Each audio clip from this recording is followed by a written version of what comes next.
Hello, this is SBacon. I'm OHU200 doing a month 4 role play shoulder exam. The scenario is a patient is presenting with a shoulder injury received while throwing trash into a dumpster outside of a work facility. So this is a 55-year-old female with no previous history who complains of left shoulder pain after throwing a bag of trash into the dumpster. The bag weighed about 20 pounds.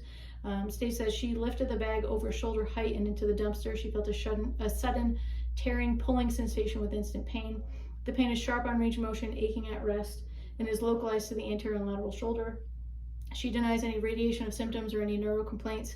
She states that her pain has been progressively worsening and now has very limited range of motion. She denies any prior history of shoulder injuries in the past. She works as a bus girl and performs this motion many times per night when she works. So first part of any physical examination would be inspection. Specifically, we'd be looking for deformities, swelling, bruising, redness, any prior surgery, surgical scars, and looking along the back and see if she has any winged scapula. Obviously, we'll assume that that looks all normal because we're not going to have her undress. Next, we'll check for any tenderness. We look at the anterior capsule, her biceps, AC region, posterior sulcus, and just kind of within the rotator cuff. So if she has any tenderness, kind of all within the rotator cuff. Certainly want to check behind the scapula, trapezius, AC joint in the front, and obviously her biceps and bicep tendon area. Next, we'll check rotator cuff pathology. The most commonly torn is the supraspinatus, so we'll do a drop arm test. So her arm would be 90 degrees abducted. Give me all the weight in your arm. Good. And then you just drop the arm. And if she drops it, then it usually means the supraspinatus is fully torn.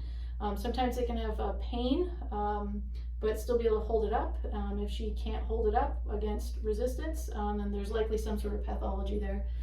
Checking the infraspinatus, her arm would be abducted about 45 degrees with thumb up, externally rotated against resistance. So bring your arm out about 45 degrees this way. And then externally rotate against my hand. Good. And if any of that hurts or she has any issues with that or weakness, that would be a positive or suspicious for an infraspinatus injury. The last for that one would be a lift-off test, and that would be checking the subscapularis, so that's behind her back, and she would lift her arm off of the back.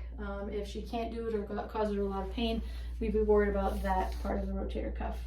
Next would be looking for shoulder instability, doing a sulcus sign. And so what you do is just kind of pull downward pressure at the elbow, and you feel for any widening of the glenohumeral joint. So I don't feel any of that. That's nice and stable. And then we would check for slap tear. A Speed's test is a pretty accurate one. That would be the shoulder forward flex about 60 degrees, like that, maybe up like that. Elbow bent just a little bit, and then push up against me. Good. And then if she can't do that, then we worry that there's some instability in through the superior labrum from the anterior posterior. The other good one is an O'Brien's test. That would be 90 degrees forward flexion with the arm adducted across her chest about 30 degrees, like that. Straighten out your arm. And then thumb down, and don't let me push against it. She's holding that steady and without any pain, palm up. And so if it hurts when her arm is down or against resistance and is relieved and she can hold it against resistance, that means it's a positive O'Brien's. So the last one is a Jurgensen's test, checking for biceps pathology. There's a couple of ways to do it. My preference is the doorknob approach.